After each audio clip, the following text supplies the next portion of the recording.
नहीं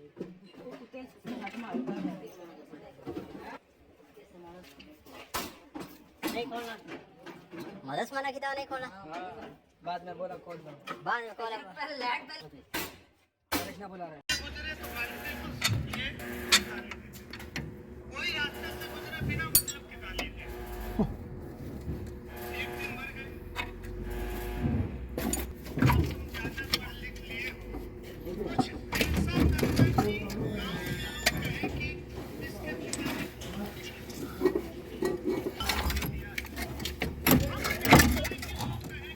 इसके पिताजी बहुत अच्छे थे, पिताजी की गाली देते थे।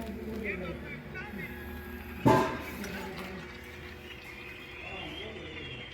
आप व्यक्ति कोशिश करें, परिश्रम करें, दिमाग एक नंबर